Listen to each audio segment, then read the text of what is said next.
commovente sentir parlare così tante persone in un sardo che è diverso, lo riconosco, perché alcuni li capivo, insomma, intuivo, altri non li capivo proprio, e d'altronde abbiate pazienza, vi parlerò in italiano perché non ho proprio modo, vengo dall'Università di Urbino, lo vedete qui, e tuttavia sono stata coinvolta in una ricerca che ha visto tanti interlocutori. Ovviamente mi devo salutare e ringraziare Maria Vittoria e Gianni, ma non solo, vedete che ci sono altre figure. Qua ho lasciato il nome, diciamo, di persone che appartengono alla clinica e anche ad altre università, ma forse adesso avete avuto modo di conoscere la professoressa Sorace, che invece viene da Edimburgo. Per cui la ricerca della quale vi parlerò oggi, e guardo quei poveri ragazzi lì in fondo che oramai sono distrutti e non ne possono più, ha coinvolto in realtà università di diversi, diciamo, contesti più diversi, molto diversi, quindi non solo l'Italia ma anche il Regno Unito. Mi spiace che qui l'immagine non sia delle migliori, però aspettate, provo a fare così, scusatemi, a condividere il PDF perché forse è meglio. Scusate, vi condivido il PDF, lo vedete meglio, no? Ok, va bene. Eccoci qua. Non aggiungo molto rispetto al perché rappresenti un vantaggio, un beneficio a livello cognitivo introdurre una lingua minoritaria, perché ne abbiamo già parlato in precedenza. Però su un aspetto voglio sottolineare, o quantomeno richiamare la vostra attenzione, sull'aspetto legato all'identità. Allora, molti bambini a cui ho chiesto prima mi hanno detto: ma sì, lo capisco. La vera domanda è: ma vi sentite sardi? E in che modo il fatto di parlare questa lingua contribuisce ad accrescere la vostra consapevolezza di sardi? Questo penso che l'abbia detto anche il Presidente, da quello che ho intuito. Ed è vero, c'è questo aspetto legato all'identità che sottolinea come il parlare una lingua ci faccia sentire parte di una cultura, e la cultura rappresenti quanto di più prezioso noi poi possiamo tramandare alla generazione futura. Abbiamo già detto che non c'è una differenza tra lingue minoritarie e lingue più prestigiose, quindi l'essere bilingue italiano-inglese, italiano-sardo, da un punto di vista di risorsa cognitiva non fa alcuna differenza, d'accordo? E questo è già stato detto, è stato attestato in lingue come il sardo, il gaelico, eccetera. Su questo non mi dilungherò. E allora sembra facile. Poco fa Gianni ci ha detto che ha presentato un modello che, per quanto perfettibile, ha già funzionato, e ha funzionato per 8 anni, però noi sappiamo che introdurre il sardo come mezzo dell'educazione a scuola presenta delle difficoltà, e io qua ve ne sottolineo solo 2. Una, e parto dalla fine, la qualità dell'insegnamento. Non si può pensare di introdurre all'interno di una scuola un modello di questo tipo senza pensare ad una formazione adeguata per gli insegnanti, e questo significa muovere una macchina che coinvolge anche le università necessariamente, pedagogisti, glottodidatti, eccetera, che devono formare un corpo docenti, perché le docenti non si possono improvvisare, ecco, questo è importante, e mandare allo sbaraglio, men che meno. E d'altra parte, l'altro aspetto importante riguarda l'atteggiamento nei confronti della lingua. Noi non possiamo introdurre una lingua che viene vista dallo studente e talvolta anche dall'insegnante come la lingua di serie B, la lingua che non è davvero importante trasmettere, eccetera. Quindi non è così banale dire ha funzionato a perfugas, allora lo proponiamo anche noi. No, va considerato in modo adeguato, in modo preciso. Io su questo non direi molto. Qual è la condizione linguistica della Sardegna? Me lo dite voi. Però vi cito questo termine che è dilalia, viene utilizzato in linguistica, sociolinguistica, e descrive la condizione linguistica della Sardegna. Che significa dilalia? Dal greco, no? 2 lingue. Ma perché? In Sardegna, io stessa me ne rendo conto, ieri ho preso l'aereo da Milano ed era un aereo pieno non di turisti ma di sardi che tornavano a casa, e si sentiva sardo, si sentivano, lo dicevo, molti eia in giro, e mi sembrava di stare in un aereo. E però il sardo viene usato insieme all'italiano ma in contesti e con funzioni diverse. Questa è la condizione linguistica che meglio descrive e cattura la situazione linguistica della Sardegna. Quindi è vero che italiano e sardo convivono, ma non hanno lo stesso peso in questo momento, né nella famiglia né nella società, e lo vediamo anche nella scuola in realtà, d'accordo? Adesso cito la sperimentazione che ha avuto luogo a Ploaghe, ma è quella che vi ha in realtà descritto ampiamente in precedenza Gianni. Nel vostro istituto comprensivo l'approccio che è stato applicato può essere definito di CLIL, è l'approccio in cui il sardo entra come lingua veicolare per trasmettere dei contenuti rispetto ad una specifica materia, che può essere la geografia, la storia, eccetera. E per quanto questo valga per poche ore a settimana, vediamo che ha un'importanza in termini di formazione e di apprendimento per i bambini. A partire da questa sperimentazione didattica, Maria Vittoria e Gianni hanno contattato prima l'Università di Edimburgo e poi, visto che occorreva anche un'università italiana, sono arrivate a me, che invece attualmente sono all'Università di Urbino, per rispondere ad alcune domande di ricerca, e mi ha fatto piacere sentire che la dirigente scolastica sottolineasse la necessità di un approccio scientifico, e non solo per rispondere ad alcune domande di ricerca, ma per studiare in modo rigoroso, scientificamente rigoroso, gli effetti di questa sperimentazione sul funzionamento cognitivo e linguistico, quindi parlo di funzionamento verbale dei bambini che hanno preso parte a questa ricerca. Allora adesso vi cito le cosiddette domande di ricerca. Questo è utile per voi ragazzi perché vi insegna qualcosa su un aspetto legato al metodo, riferito al metodo scientifico. Voi in scienze avrete sentito parlare di metodo scientifico? Se ne parla a scienze necessariamente, definire un'ipotesi di ricerca, condurre un'analisi, condurre un esperimento, una ricerca che permetta di rispondere a questa ipotesi, quindi raccogliere dei dati e dare una risposta che sia solida, basata sui nostri dati, che ci permetta di rispondere a questa domanda. Allora, è quello che abbiamo fatto noi. Ci siamo chiesti, ma introdurre il sardo come mezzo di educazione ha un impatto sulle abilità linguistiche e sull'attenzione? Ecco, sottolineo che non stiamo parlando di intelligenza, di livello cognitivo, ma ci limiteremo a parlare di aspetti legati al controllo attentivo dei bambini. La professoressa Sorace nella sua presentazione ha citato spesso il termine controllo cognitivo. È questo il vantaggio cognitivo prevalente a cui si fa riferimento quando si cita il bilinguismo.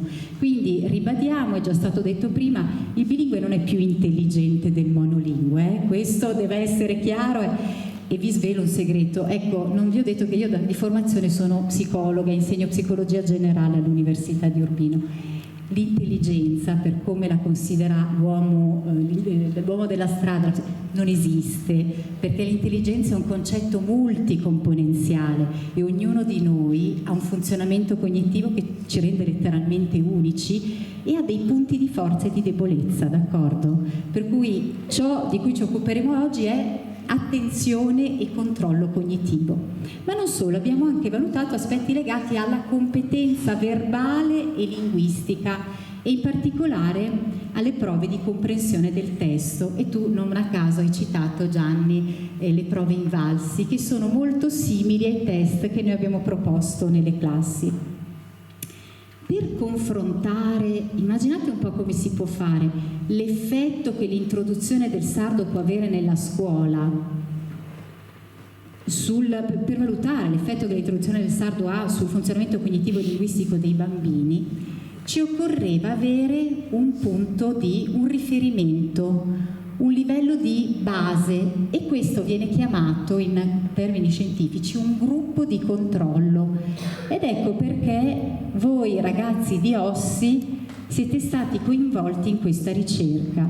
A noi interessava confrontare le prestazioni rispetto ad, diciamo, ad abilità di tipo attentivo e ad abilità di tipo linguistico con quelle di vostri coetanei con la stessa storia in termini scolastici, quindi lo stesso cursus diciamo educativo, però in assenza in questo caso di quell'ora di sardo in più dalla scuola dell'infanzia fino alla scuola primaria. Questo era l'unico l'unica variabile che vi distingue rispetto ai vostri compagni di Ploaghe.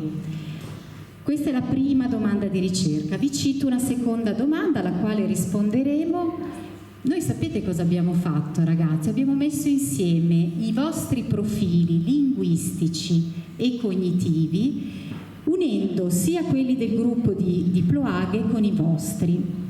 E poi ci siamo chiesti se ci sono dei fattori, degli aspetti legati al vostro atteggiamento, alla vostra competenza nei confronti riguardo la lingua sarda, che possono spiegare come si caratterizza il vostro profilo cognitivo e linguistico.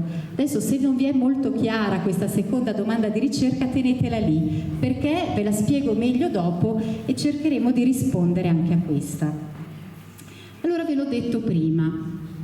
Prima domanda: abbiamo voluto confrontare un gruppo di bambini che era stato esposto a una didattica tradizionale solo in lingua italiana con un gruppo di bambini esposto dall'infanzia alla scuola primaria, esposto invece a una didattica sperimentale con l'introduzione del sardo come mezzo diciamo di educazione linguistica.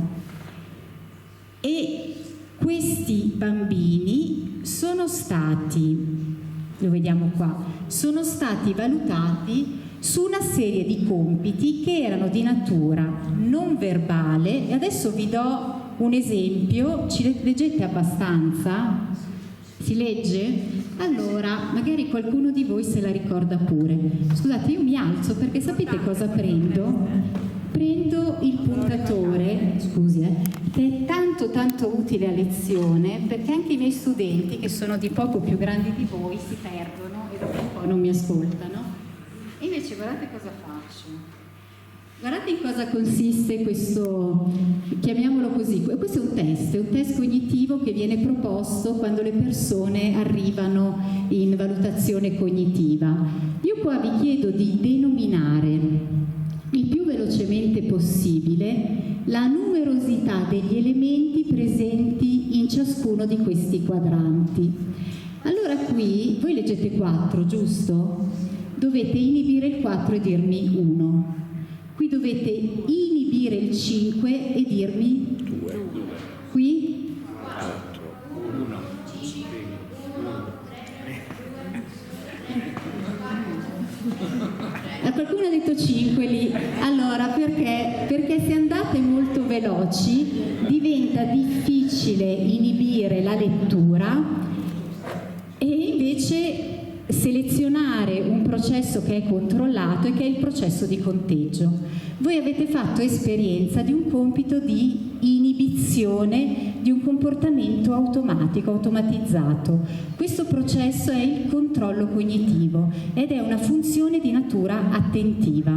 Allora attenzione, perché ho visto tanti di voi col cellulare in mano e siete piccini ancora per il cellulare, perché attenzione, i pediatri raccomandano di non introdurlo prima dei 14 anni. Ci ho detto, non vi state attenti, perché il controllo cognitivo può essere gravemente danneggiato, insomma, però questo esula dall'aspetto legato al sardo. Invece il bilinguismo sappiamo che dalla letteratura facilita questo tipo di processo, d'accordo? Veniamo a noi, altro aspetto che abbiamo valutato, la vostra capacità di ragionamento analogico-deduttivo. Immaginate di avere questa sequenza. Quale tra questi elementi scegliereste per completare questa sequenza di costituita da 4 elementi? Voi dovete individuare il quarto. La 5, numero 5. La 2. Quale dite? La 5? La 6. Ma come la 2, la 5, la 6? Dovrebbe essere un compito, sapete di che tipo? Guardatelo bene.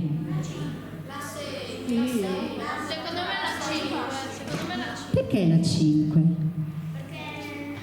Perché la 5? Cosa devi fare qua? No, non ho ho capito, come? Perché comprende il tutto. Comprende il tutto.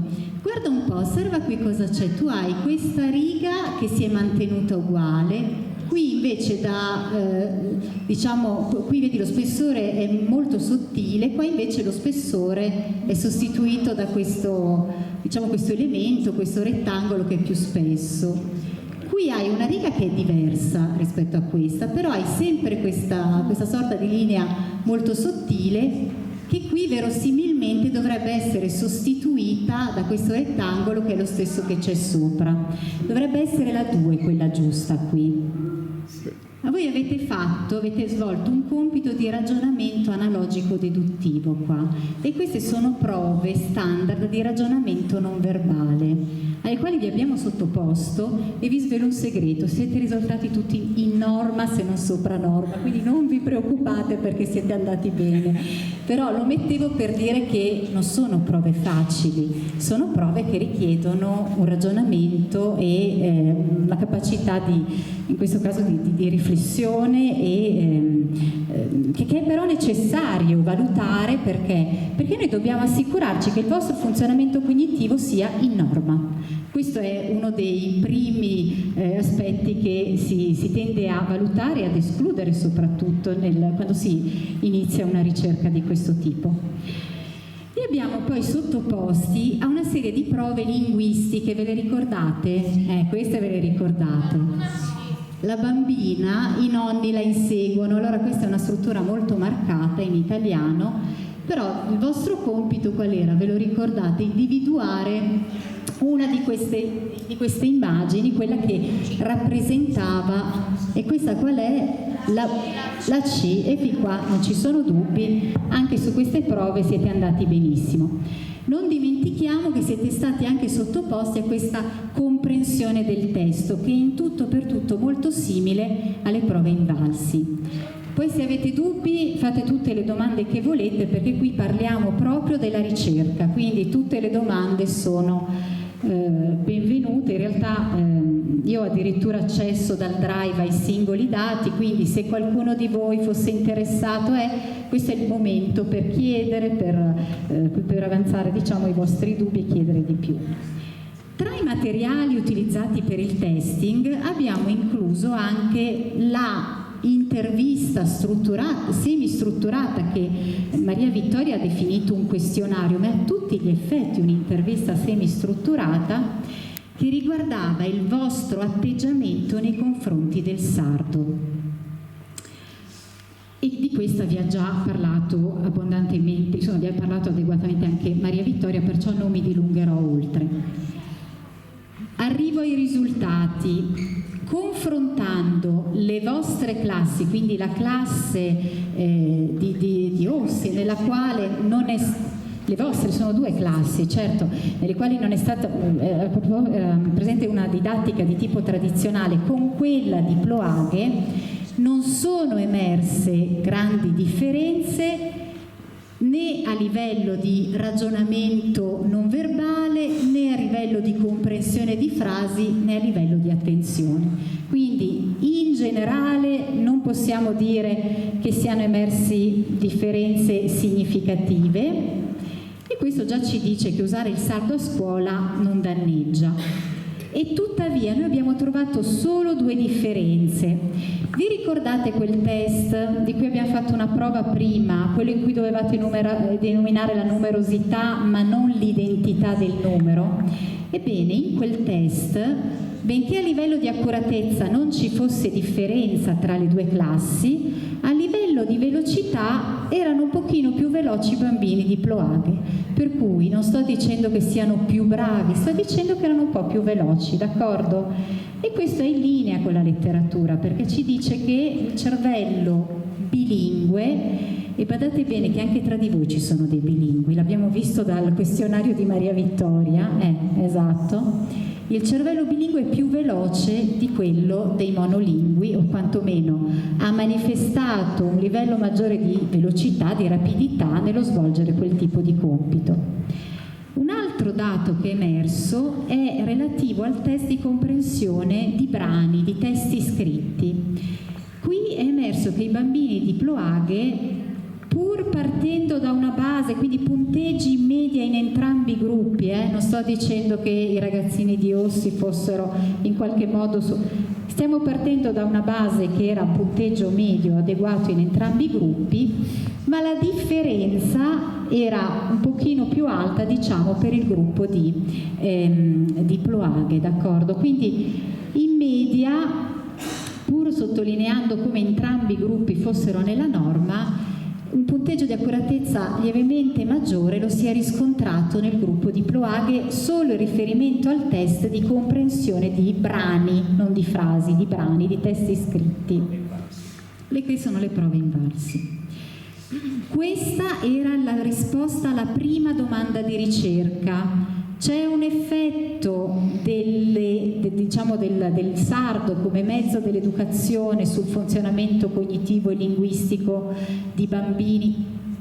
Allora, non ci sono differenze macroscopiche tra i due gruppi, abbiamo riscontrato una facilitazione in termini di maggiore velocità in compiti di attenzione, di controllo cognitivo e una maggiore accuratezza nelle prove di comprensione del testo. E questa è la risposta alla prima domanda di ricerca. Adesso cerchiamo di rispondere alla seconda domanda di ricerca.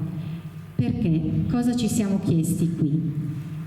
Prendiamo i profili linguistici e cognitivi emersi da tutti i bambini, anche da voi di Ossi, d'accordo? Li abbiamo uniti insieme.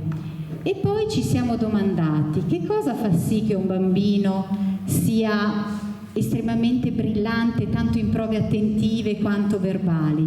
Cosa fa sì che un bambino sia più bravo sulle prove verbali e meno bravo o quantomeno meno veloce su prove di natura attentiva? Quali sono i fattori che determinano in questo caso il funzionamento cognitivo e linguistico dei bambini, a prescindere dal fatto che usino il sardo come mezzo, quindi come mezzo linguistico di educazione? E cosa ci siamo chiesti? Quali sono i fattori che possono influenzare i profili cognitivi e linguistici dei bambini? Il fatto che abbiano usato il sardo a scuola o che parlino il sardo a casa? Oppure che abbiano un atteggiamento positivo nei confronti del sardo? Quali sono questi fattori? E allora qui, anche se non entro nel dettaglio, per rispondere a questa domanda abbiamo, vedete, dovuto condurre un'analisi statistica di cui qui vedete la rappresentazione grafica. Sapete cosa sono? Lo faccio vedere a voi che adesso siete un po' presi dal cellulare. Chiamiamoli così, questi diversi colori che caratterizzano questo spazio cartesiano. Allora qui voi trovate dei puntini. Ogni puntino siete voi, sono tutti i bambini che hanno preso parte alla ricerca. E questo grafico ci dice come vi collocate rispetto a dimensioni quali il vostro funzionamento cognitivo, il vostro funzionamento linguistico. Ci sono bambini molto brillanti in tutte le prove, tanto quelle cognitive quanto quelle linguistiche. Ci sono bambini che funzionano meglio nelle prove linguistiche e meno bene in quelle cognitive o attentive, d'accordo?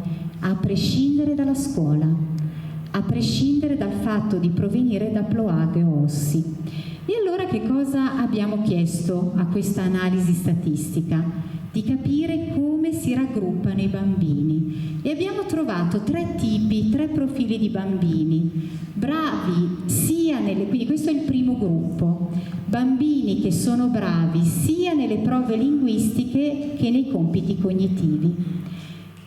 Ribadisco, sono bimbi di entrambe le scuole, Poi, secondo gruppo, bimbi molto bravi nelle prove linguistiche, ma che hanno invece punteggi medi nelle prove attentive e di controllo cognitivo. Poi di nuovo abbiamo bambini molto rapidi su prove cognitive e attentive e che invece hanno punteggi più bassi su prove linguistiche e prove verbali. Quindi 3 profili di tipo cognitivo-linguistico sono emersi. E ci siamo chiesti, tra questi 3 fattori, il fatto di aver usato il sardo a scuola, la competenza in sardo e l'opinione, quindi l'atteggiamento che i bambini manifestavano nei confronti della lingua sarda, quale prediceva di più l'appartenenza a uno di questi tre gruppi? Prima di svelarvi qual è il risultato, ritorno brevemente sul concetto di atteggiamento positivo, anche se ne ha già parlato Maria Vittoria, ne ha già parlato Antonella. Se voi ricordate quel questionario, quell'intervista strutturata, semistrutturata di Maria Vittoria, ricorderete che vi veniva chiesto come vi sentivate quando parlavate sardo, se vi piaceva parlarlo e se percepivate il sardo come una lingua importante da usare. E non solo, anche il fatto che voi desideriate che questo venga insegnato a scuola, d'accordo? Allora, io volevo coinvolgervi a questo punto in una sorta di breve... forse ce la faccio, aspettate. Voglio coinvolgere in questo...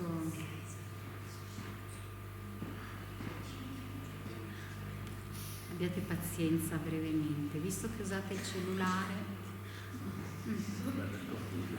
almeno serve a qualcosa, no? Ce l'abbiamo fatta. Eccoci qua. Allora,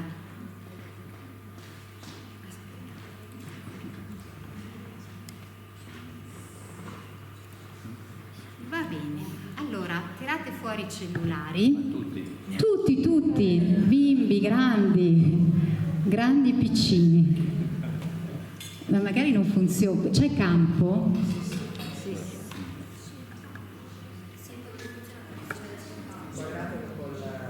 Ecco, è il QR code da inquadrare. Non so chi è dietro, se riesce a inquadrarlo. Si vede?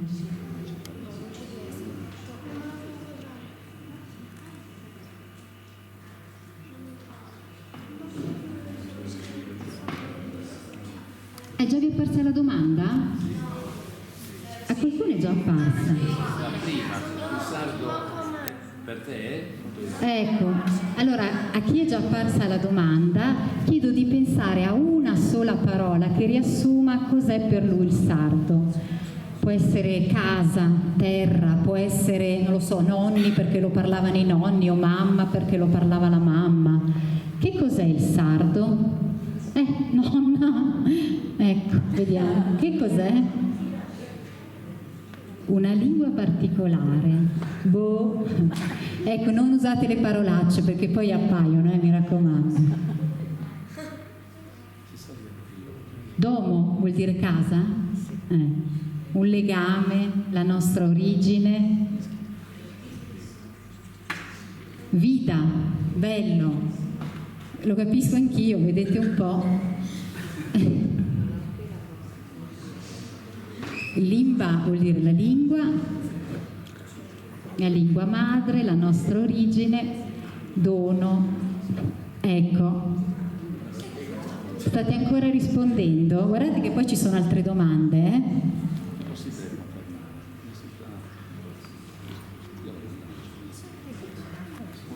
Puoi rispondere? Sì. Nutrimento, non so, forse è normale dire. Qui siete voi, È riuscita a rispondere? Risponda anche con quello di un collega, rispondi pure con quello di un tuo compagno.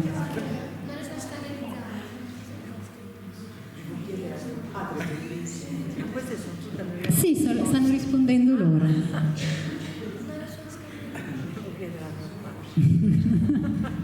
Una lingua magica. Allora, questo è un esempio, ecco, di una sorta di domanda che poteva appartenere al questionario sugli atteggiamenti linguistici. In questo momento vi sto chiedendo di riflettere sul che cosa è per voi questa lingua, cosa rappresenta.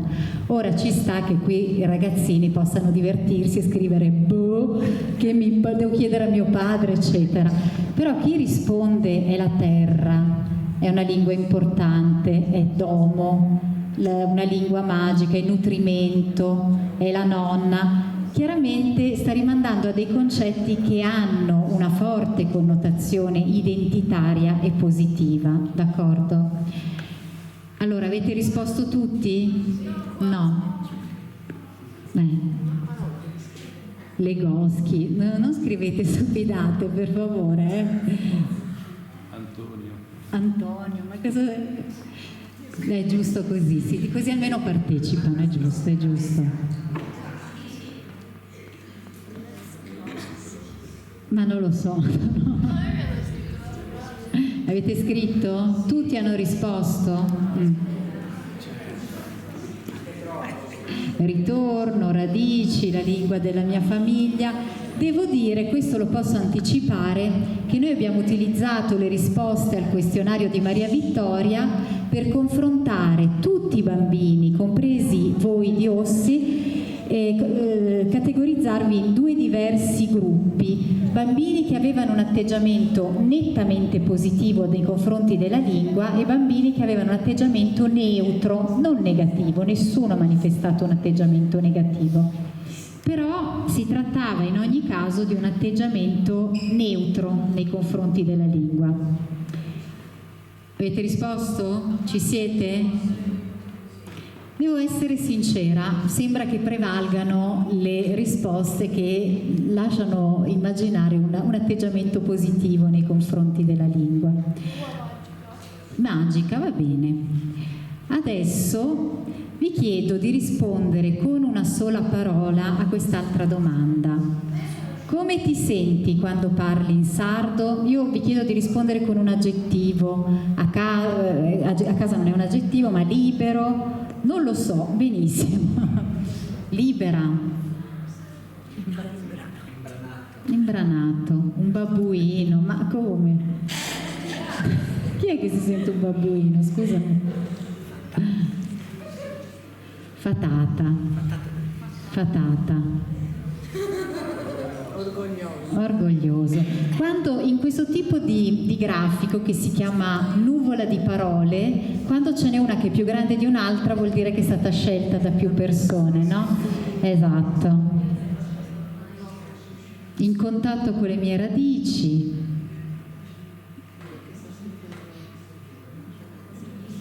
Un coccodrillo. Vabbè, ci sta, è giusto così.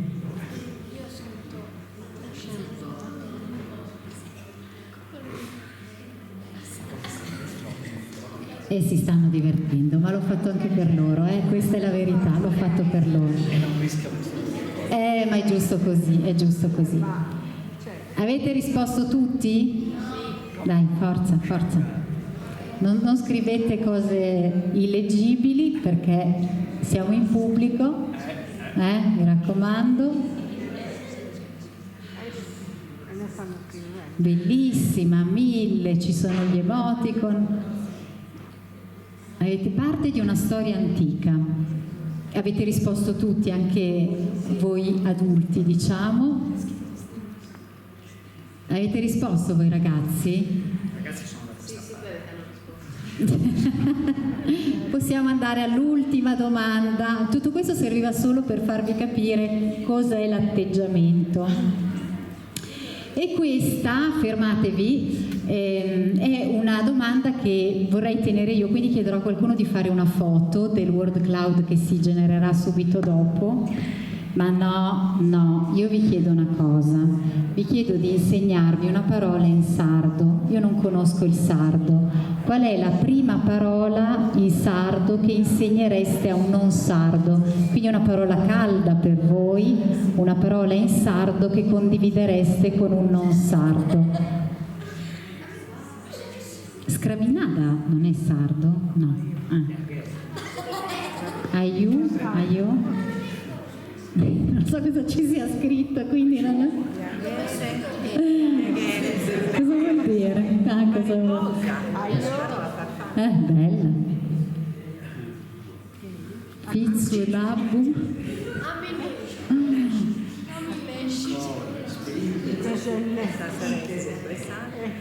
In una parola devo dire. E qua c'è di tutto. Aminesci cosa vuol dire? Cioè, Ah, grazie. Bene, grazie. rispetto. Oh, yeah. Pizzino. Bene. Ah, io penso che prevalga su tutte le altre di gran lunga, e quella infatti la conoscevo. Rispetto adesso. Aminesci?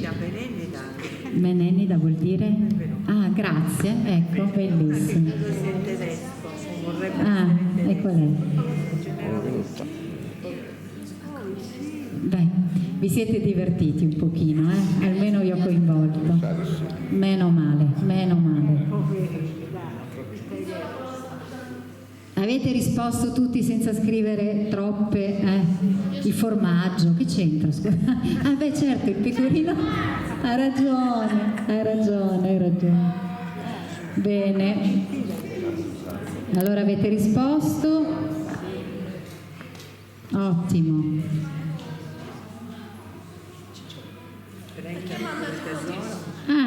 Dov'è Prenda? Ah, Prenda. Questo non l'avrei mai capito. Bellissimo. Grazie, avete fatto una foto a questo. Benissimo. Allora, vi siete divertiti con Book Club? Adesso torniamo alla ricerca, ai dati nudi e crudi. E allora, eccoci qua, abbiamo a partire da queste domande distinto i bimbi di tutte le scuole in due gruppi, quelli con un atteggiamento positivo e quelli con un atteggiamento neutro nei confronti della lingua. Benissimo. No, nessuno. Di nessuno si poteva dire che ci fosse un atteggiamento negativo. Sottolineo una cosa, c'era una domanda della quale abbiamo tenuto conto che investigava l'atteggiamento dei genitori nei confronti del sardo. I miei genitori vogliono che io lo parli o preferiscono che io parli l'inglese? E qui in realtà è capitato che alcuni dicessero: non voglio che mamma e papà parlino, i miei genitori non vogliono che io parli sardo. Quindi questa era una delle misure, delle dimensioni delle quali tenevamo conto per decidere se attribuire un atteggiamento positivo o neutro ai bambini. Che cosa è emerso? E qui rispondo già alla seconda domanda. Qual è il fattore determinante nel caratterizzare i profili che abbiamo descritto prima? Non solo l'uso del sardo a scuola, ma, e questo è importante, l'atteggiamento che i bambini avevano verso la lingua. In altre parole, i bambini che avevano un atteggiamento positivo verso il sardo, anche tra di voi qui a Ossi, erano quelli che avevano più probabilità di trovarsi nel gruppo con il miglior funzionamento cognitivo e linguistico. Questo è venuto fuori. Quindi non è solo l'aver usato il sardo a scuola, ma è l'atteggiamento nei confronti della lingua che conta più della competenza stessa nella lingua. Quindi non è tanto il fatto di parlarla in modo perfetto, ma l'atteggiamento che si ha nei confronti della lingua e il fatto, soprattutto non da ultimo, di averla potuta sperimentare anche in contesti diversi, tra cui la scuola. Quindi, cosa abbiamo scoperto? Sì, parlare sardo a scuola ha un impatto, ed è un impatto positivo, possiamo dire. Non solo non danneggia il linguaggio né le abilità cognitive, ma possiamo dire che in alcuni test i bambini hanno manifestato delle prestazioni che erano un pochino superiori rispetto a quelle di chi invece aveva seguito un curriculum scolastico tradizionale. Per quanto riguarda la seconda domanda, di nuovo la conclusione: l'atteggiamento verso il sardo fa la differenza. Non basta introdurlo a scuola, è necessario che politici, insegnanti ne valorizzino l'importanza. Perché? Perché educare alla lingua significa che questa venga sentita come viva, normale, quindi parte della nostra vita, e preziosa, che serve, parte della vita. e questo ci dice che inserire laddove possibile un programma come quello che è stato proposto, implementato a Perfugas è un passo importante e cruciale per fare sì che questo atteggiamento positivo nei confronti della lingua venga promosso. Ho concluso con queste immagini. Tra di voi non c'è nessuno di Ploaghe, ma questa dovrebbe essere una vostra chiesa, giusto? Ecco, l'ho trovata su Google e questa invece è il vostro paese preso da lontano. Vi ringrazio perché avete partecipato a una ricerca, grazie molte, che unisce tante realtà. Grazie.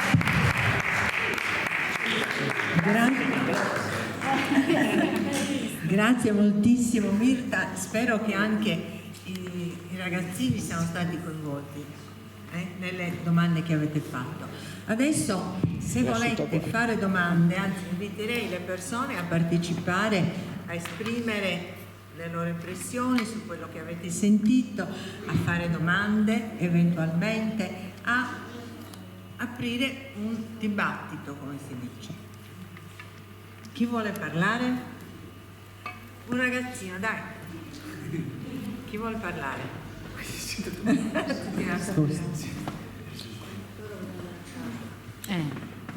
Allora, faccio io una domanda. Siete sempre dell'idea che sia importante, che vorreste che il sardo fosse insegnato a scuola? Sì. Sì. No. Sì. No? Allora, vediamo chi ha detto sì e chi ha detto no. Uno che ha detto sì e uno che ha detto no. Forza, venite qua. Chi ha detto sì o chi ha detto no? Questo è da fare Tutti e due, dai, prima così. a scuola. Vediamo. E allora vieni. E una che ha detto sì, vieni. Allora, Dai, così faccio la foto. facciamo prima parlare lui o... Dai, vieni su. Allora, perché no?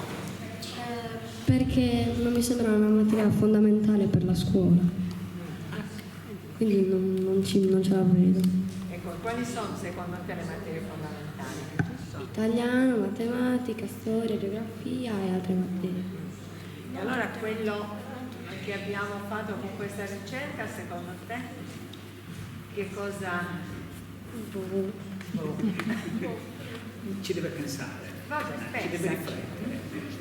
Allora, tu hai detto sì, perché?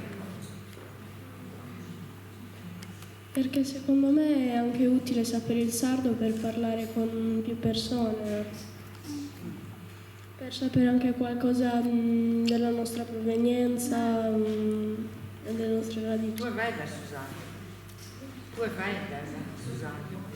Non tanto, non parlo tanto sardo. Prende. Sì, perché mia nonna lo parla molto. Non tutte le parole, ma quelle essenziali già un po'. E tu non lo parli, niente, neanche una parola. Eia, io. Come ti chiami? Ah? Come ti chiami? Non ho capito. Come ti chiami? Come ti chiami? Mattias. Mattias. Va bene. Va bene. Stati coraggiosi. Bravi. Grazie, ragazzi. Altri interventi? L'ora è tarda, lo capisco. Qualcuno vuole intervenire? No, una riflessione. Sì, prego. Ma non si sente. A livello di diffusione del numero dei laureati o comunque delle persone che amano studiare e andare oltre insomma, il conosciuto nel limitato, potrebbe essere questa una spiegazione del fatto ad esempio che nel Nuorese ci siano molti più laureati e molte più persone che hanno titoli di studio di un certo livello, per il fatto che sono più esposti alla lingua sarda e parlano il sardo. A questo punto potrebbe esserci un nesso, un collegamento? Questo Rispondi Antonella. Antonella, vuoi rispondere Antonella, tu? sì. Sorry. Non Sorry. Può esserci un collegamento, cioè bisognerebbe vedere, cioè chiaramente non possiamo dirlo con certezza, no? Però appunto abbiamo bisogno di più dati, di più ricerca che possa identificare un collegamento tra un maggiore uso del sardo e maggiori livelli che si raggiungono nelle carriere. Quindi senz'altro ci può essere un collegamento, non possiamo dirlo con certezza, abbiamo bisogno di più dati. Questo c'era anche a livello... Questa situazione esisteva anche negli anni 60-70, quando anche nel Logudoro si parlava il sardo e l'italiano. Da sempre nel Nuorese c'è stata questa tradizione di mandare uno della famiglia a scuola e fargli fare le scuole grandi fino alla laurea. Sceglievano, era la mamma che sceglieva in genere, sceglieva la persona più portata, il figlio più portato e facevano di tutto per farlo studiare e mandarli avanti. E questo succedeva negli anni 60-70 e anche nel Logudoro si era bilingue. Ecco. E questa tradizione proprio risale a quegli anni, e Maria Vittoria certamente ce lo ricorda, negli anni 60-70 sia nell'Università di Cagliari che di Sassari c'erano molti studenti della Barbagia, diciamo del Nuorese. Adesso non ho atti statistici, Non lo so, ecco. E quindi non Prego. posso dirlo, ma soprattutto nelle famiglie di pastori mandavano a studiare le donne, perché i maschi dovevano portare avanti l'azienda. In antichità mandavano solo gli uomini. Grazie a lei dà un esempio. No, lo so, molto, molto prima, certo. Volevo chiedere a Mirta, poi rispondi insieme. Le prove infalsi sono delle quinte, sono sulla comprensione del testo. Sì. E abbiamo notato una certa vicinanza tra i risultati che i ragazzi dell'Istituto Comprensivo di Perugia, dell'Istituto Intero di Perugia hanno dato, il risultato medio e i risultati della ricerca. Volevo sapere che cosa ne pensi. Spero semplicemente che dietro le prove invalsi c'è il gruppo dell'Università di Padova, quindi il gruppo Cornoldi eccetera, che collabora in modo molto stretto col Ministero, che è anche l'autore, diciamo, quindi il gruppo è quello che è alla base delle prove MT3 che abbiamo utilizzato. Quindi non mi stupisce che ci sia una forte correlazione tra l'esito degli invalsi e ciò che è emerso dalle prove MT. Però di nuovo considerate che le prove MT3, che sono somministrabili anche dalle insegnanti, dovrebbero a mio avviso diventare una sorta di buona prassi, quindi la somministrazione di queste prove a inizio anno e a fine anno dovrebbe diventare una buona prassi per tutte le insegnanti, magari lo è già per voi, non so in che misura, non so quanto, in gran parte dipende da quanto riuscite ad avere una collaborazione con l'università. Esatto, però considerate che preparano proprio alle invalsi, perché la modalità è la stessa e il gruppo che lavora su queste prove è più o meno lo stesso e collabora poi col Ministero. Per cui la mia osservazione è semplicemente che c'è dietro la stessa mano, ecco perché i risultati sono fortemente associati tra loro. Luisa? È come uno buon denaro, vero? Come si è fatto fare prima? Tanto. Nonno fin mastro e fin nuoresu e nonna ia sa quinta elementare e fi desilanus. In domo de mamma mia si vadaia sempre su sardo e si vedaia su silanesu. Mamma puru fin mastra e m'ha sempre nato. Si vedas in italiano vaedda. Si vedas in sardo vaedda, senza misciare su sardo italiano. Come? Sono minoranza in oghe, che pare che tu la vessede diversamente. Ma per me, se pure essa lingua, o sardo o italiano, è importante. Che, come abbiamo detto prima, sa lingua è scultura. Si deonaro in sardo e pie cardu chi serve a crescere non sono antenuta. Devo telefonare in sardo, come in italiano si narra campa a cavallo che l'erba cresce, in sardo sarà monteso, si narra si so poco non mori, saranno gli affiori. E questo va che comprende la differenza di questa cultura, di chi è aiata porcoso e caldoso, pure si sono scaldosi in Sardegna bivini, ma sono sporco, sono più importanti. E si deo intendo, e non l'ho mai inteso, scusami, è di Naraia? Maria Vittoria. Vabbè. Allora, si deo intendo, scusami Maria Vittoria, ite diciamo, a me mi intendrà su tutto, che io non l'ho mai inteso in sardo, sempre ammunato, ite di Narasa, traduco. Come ti chiami? Ite di Narasa. E adesso parliamo in italiano. Dunque, io ho trovato molto interessanti gli insegnamenti della Siculo Sarda, di cui non mi ricordo il nome in questo momento, Antonella.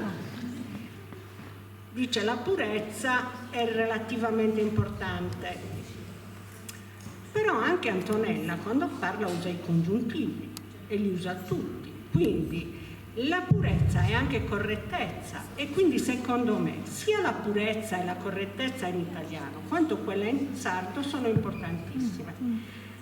Per la vernice Mirta, davvero, traduco, mi intra su tutto e te lo traduco con un registro che sicuramente ti è noto, vuol dire sono orripilata, che io ho scoperto da mia figlia che vuol dire avere la pelle d'oca. Lo sapevate voi? Io l'ho scoperto a oltre 60 anni, quando lei mi ha detto orripilazione e mi ha detto anche ma vuol dire la pelle d'oca.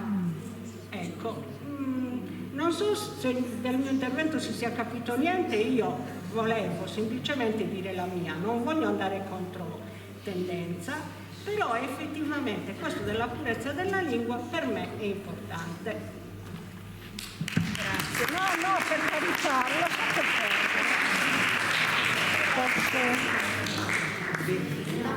Posso rispondere? Sì, ci sono diverse interpretazioni di cosa vuol dire purezza, no? Sì, certo. Cioè, la purezza è io quello che volevo cercare di dire è che bisogna capire che le lingue vive in contatto si influenzano a vicenda, il che non vuol dire che si cominciano a essere usati in modo scorretto, in modo non grammaticale, eccetera, ma che cambiano a livello anche di vocabolario e anche a livello poi di grammatica, cioè nessuna lingua viene parlata nello stesso modo di 100 anni fa, 200 anni fa, cambiano tutte, se sono vive cambiano e uno dei motivi per cui cambiano sono proprio perché è il contatto tra le due lingue, quindi ci sono diverse interpretazioni del termine purismo, no? E io direi che appunto l'interpretazione che bisogna evitare è mantenere la lingua come veniva parlata 2 generazioni fa, 3, no, perché questo non succede, nelle lingue vive non può succedere. Lo capisco benissimo, però a me piacerebbe lo stesso. Tu la conosci questa cantone che nata non mi chiamate a Maria, sino Mame Dolores, in cui si impreada chiamare però narra il suo nome. Eia, però non l'hai mai inteso. Sì, noi saremo chiamare. Buonasera, saluto a tutti i canti, io sono cadunesa, mi chiamo Catarina, sono una neofaitatura, credo che sia importante che non vediamo i linghi distinguere qual è un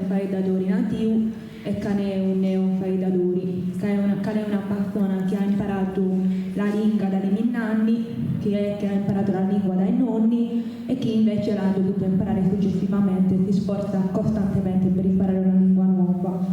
Mi riallaccio alla questione della purezza della lingua. Intanto bisogna capire quali sono diciamo, i netti fra gli aspetti morfologici o proprio grammaticali della lingua, come abbiamo dei tempi verbali e cose di questo genere, oppure quando ci si riferisce al lessico, perché per quanto riguarda il lessico è chiaro che il lessico deve essere in trasformazione, perché noi, nuove generazioni, noi neofaidatori, accaremo una realtà e che noi è che sta diventando i nostri. Perché se tu che mi nanna me dice del frigorifico, che vuol dire il frigorifero, mia bisogna non lo poteva dire perché non esisteva. Ma se io devo parlare di cose che esistono oggi, devo creare delle parole nuove, non significa andare contro, cioè perdere tutto il patrimonio linguistico preesistente, significa far vivere una lingua, perché altrimenti possiamo usare il sardo e il torrese come latino, morto. Quello non si evolve, rimane lì, lo studiamo e va benissimo, però non si evolve, non lo possiamo, continuiamo a studiarlo, ma chi lo usa nella vita reale? Cioè, il discorso è cosa vogliamo fare delle nostre lingue, cosa ne vogliamo fare, li vogliamo trattare, li vogliamo impiegare la vita nostra, oppure li vogliamo studiare i libri, li vogliamo la capacità di versione, di traduzione in scuola. E io voglio lasciare da poi, ognuno ha lo pensiero suo.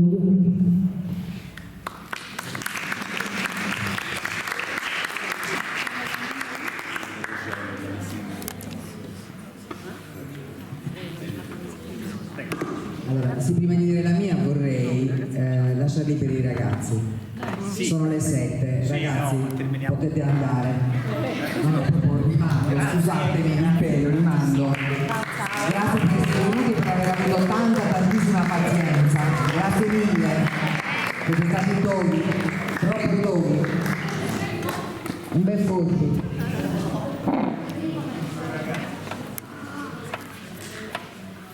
Ciao, arrivederci, a domani. Ciao ragazzi. Io volevo soltanto coinvolgervi in una mia riflessione personale, no? Che è proprio quella di una che è appassionata di lingue. A me sembra, anche dai risultati delle vostre ricerche, eccetera, che l'aspetto emotivo sia fondamentale. Questo lo trovo sia perché, per esempio, intanto ho sempre visto da insegnante che se un insegnante di lingua era antipatica agli studenti, col cavolo che imparavi la lingua, col cavolo, non c'era verso. Poi ho sempre pensato che la lingua non è una materia, è una lingua, non è una disciplina scolastica. Gianni poco fa, parlando, hai detto abbiamo insegnato il sardo a scuola. No, avete fatto una cosa di più, secondo me, avete insegnato in sardo a scuola. In sardo. E questo ha cambiato moltissimo, ha validato e quindi ha cambiato l'atteggiamento dei ragazzi e delle loro famiglie, perché se è insegnato a scuola vuol dire è già una validazione molto importante. Quindi questo è, secondo me, è stato un aspetto fondamentale. L'altra cosa è, cioè, lo penso ogni volta che a me pesa, ve lo dicevo prima, il carico emotivo che trovo sull'insegnamento in sardo, in un certo modo. Quando Angelo ne parla, ogni volta sento questo dolore di questo bambino strappato alla propria lingua come strappato alla propria madre. E questo, Angelo, è una zavorra. Per te è fondamentale, ma per l'insegnamento della lingua è una zavorra, perché se tu lo passi così, passa il tuo peso, il tuo dolore, un carico emotivo, secondo me. Ok, poi posso anche dire una cazzata, cioè, non è che perché, però passa il carico emotivo. Quindi, secondo me si può normalizzare in maniera più, come vi dicevo prima, più leggera, legata alle meravigliose metafore che abbiamo in un'altra lingua. Il sardo di Niffoi, cioè l'italiano di Niffoi, l'italiano di Marcello Fois, non è l'italiano di Italo Calvino, perché è ricco del subconscio della nostra lingua. Questa roba c'è. Quindi alleggeriamoci di questo peso, di questo carico, il sardo, cioè, a me domani lo farei il CLI in lingua sarda, lo devo fare in inglese adesso, perché ho più insegnanti qualificati, è più facile avere insegnanti qualificati per l'inglese piuttosto che per il sardo, tornando al discorso di prima della necessità della formazione, banalmente, perché poi il sardo non si parla, la gente della mia, io ho 60 anni, la gente della mia generazione spesso non lo parla, purtroppo, aggiungo, perché a me manca. Perché... si può sempre imparare. Assolutamente, sì, lo so, fra l'altro so che i corsi fatti all'Università di Sassari, dove si insegnava il sardo come lingua 2, hanno avuto un enorme successo, hanno dovuto chiudere perché avevano un sacco di gente. Quindi io dico semplicemente questo, non trascuriamo il peso, l'aspetto emotivo che è fondamentale, non parliamo di disciplina, parliamo di lingua, apriamo la testa su questo. Anche lei, signora, perché sta imparando il sardo? No, perché? Sta imparando il sardo. No, non è imparando, Lei ha detto che è un apprendente, no? Dopo una neofaidatore. Esatto, una neofaidatore. Perché? Una neoparlante, perché? Perché io sono stata educata e soprattutto sono stata scolarizzata in italiano. No, ma questo l'ho capito, ma perché lo sta imparando? Cioè qual è la sua motivazione? Non è una motivazione emotiva? No, lo sapevo già, cioè lo conoscevo già, ma sto riallacciando un nuovo rapporto. E io le sto chiedendo perché, la voglio portare lì, perché sta riallacciando? Perché senti il bisogno di riallacciare questa cosa? Consapevolezza. Ok. Perché ho fatto un percorso di consapevolezza. Ok, quindi c'è una questione psicologica emotiva. Secondo me è diverso quando una persona è già adulta e ha dovuto riallacciarsi e poi invece una persona Non stiamo dicendo cose diverse, non stiamo assolutamente dicendo. Sì, per un bambino è diverso perché si sta allacciando per la prima volta alla lingua, quindi non ha subito come posso dire quella fase in cui non ha subito quella fase in cui fondamentalmente qualcosa gli è stato tolto, cioè è stato tolto a livello collettivo, a livello di memoria storica e linguistica, certamente nella sua società, però non personalmente. Quindi io probabilmente ho una ferita che un bambino di 5 anni sente in maniera diversa. Questa è la mia interpretazione. No, un bambino è anche vissuto, è per questo che io dico l'aspetto emotivo. Io la questione della ferita non l'ho vissuta. Io avevo mamma che parlava in italiano, nonna che parlava in sardo, zie che parlavano in sardo, quindi l'ho imparato comunque, lo capisco quasi completamente, quasi in tutte le varianti, bene o male, poi mi ha dato facilmente. Ho imparato facilmente l'algherese perché ci ho vissuto 30 anni e poi le altre lingue sono venute normalmente, senza la ferita. Scusate. Grazie, prego. Io penso che il carico emotivo sia una cosa da tenere in grossa considerazione. Per me è stato un conflitto interiore che è durato anni. Cioè io ci ho messo anni, io l'ho sempre sentito, mia madre in casa parlava in italiano, mio padre parlava in italiano e in sardo. Io sono cresciuto quasi con una certa repulsione anche al sardo, no? Per me l'italiano era la lingua della modernità e il sardo era la lingua che avresti imparato magari crescendo, diventando vecchio. Vabbè, quando ero seduto su una muraglietta con i miei coetanei a 70 anni parlerò il sardo, come se dovessi arrivare da solo. Nel mio caso specifico, ripeto, ci sono voluti anni. Io ho studiato relazioni internazionali e quindi nell'intento di portare avanti quella carriera sono uscito, ho viaggiato, ho fatto diverse esperienze proprio anche improntate a iniziare una carriera diplomatica.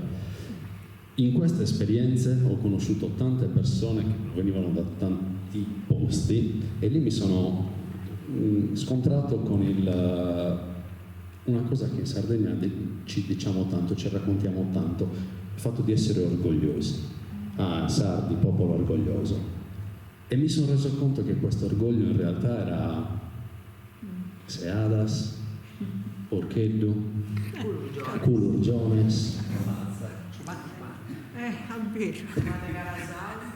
Bellissimo, cose bellissime. Però l'orgoglio vero per quello che distingue il nostro popolo non aveva basi.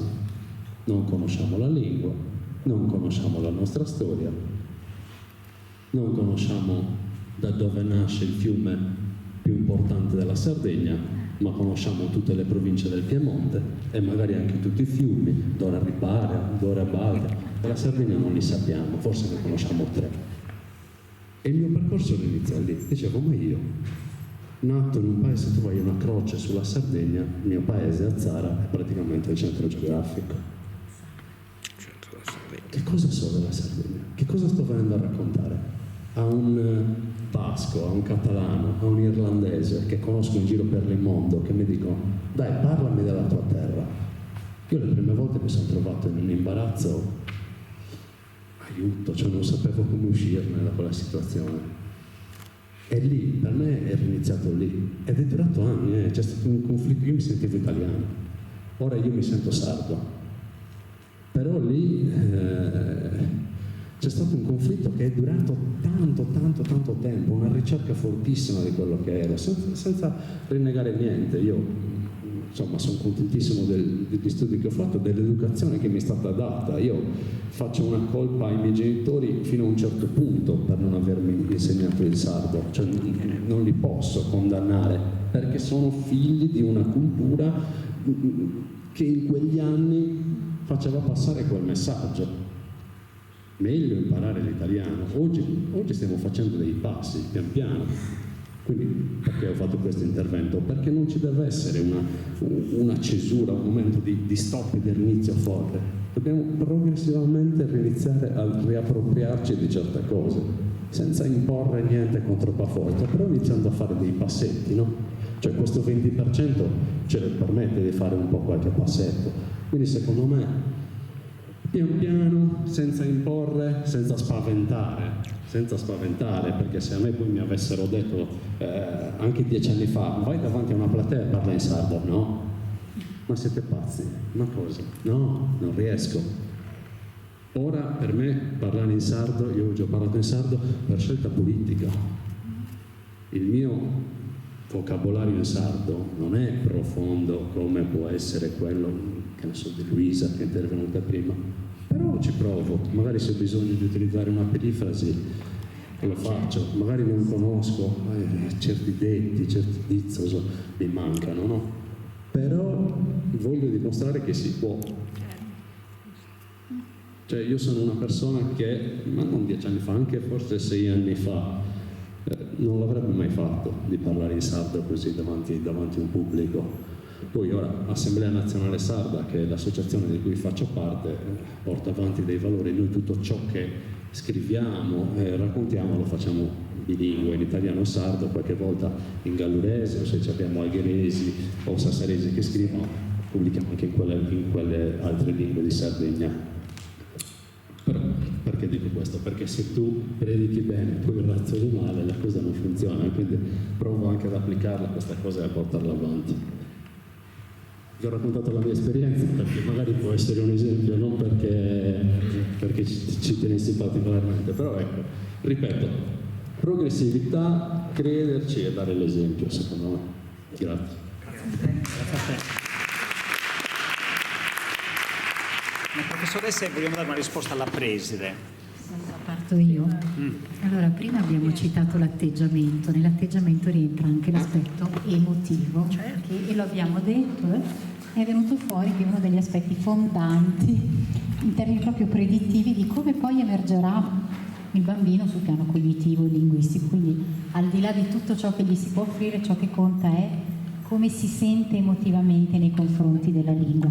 Anch'io ho avvertito la ferita, perché a un certo punto lei ha parlato sempre in sardo e poi ha iniziato a dire no, sono costretto a parlare in italiano perché questo è e si avverte quello che lei deve aver provato da ragazzino, no? L'italiano come imposizione, e che atteggiamento può portarsi dietro un ragazzino a cui viene imposto l'italiano dall'altro? Di sicuro è negativo, e questo noi lo sappiamo, lo sa la glottodidattica. Quindi a maggior ragione facciamo piazza pulita di atteggiamenti che sono supportati da queste emozioni negative, in questo è giusto, e normalizziamo invece l'approccio e l'inserimento della lingua, questo è sensatissimo. Quindi tutto quello che posso dire è la glottodidattica lo conferma, l'emotività, questo è. Antonella, vuoi aggiungere qualcosa, ma così è. Rimane il fatto però adesso non per essere bipartisan, io ho avvertito ma proprio il concetto questa imposizione per come è stato vissuto l'italiano, e questo è qualcosa, però è una ferita che poi uno si porta dentro probabilmente. La lingua, l'imposizione della lingua è stata l'imposizione di un modo di vivere diverso. Noi siamo stati colonizzati prima di tutto culturalmente, quindi, per poi far passare altre cose moderne, tipo l'industria, tipo le basi militari. Sono venuti qua in Sardegna per fare quello che volevano, dicendo che era la modernità. Ecco qual è. Prima colonizzazione culturale e poi colonizzazione. Adesso stanno continuando colonizzazione militare, colonizzazione energetica e tante cose. Dopo la colonizzazione industriale fallita, naturalmente. Grazie. Allora, possiamo chiudere, siamo rimasti in pochi ma buoni. E ringraziamo tutti per essere venuti. Spero che questo incontro sia stato interessante, soprattutto di riflessioni, di progettazioni per il futuro, perché insomma speramo che l'esempio di scuola delle fugas sia replicato in altre scuole. Quindi questo è quello che noi nos auguriamo e siamo chi rende di lavorare per questo. Grazie a tutti.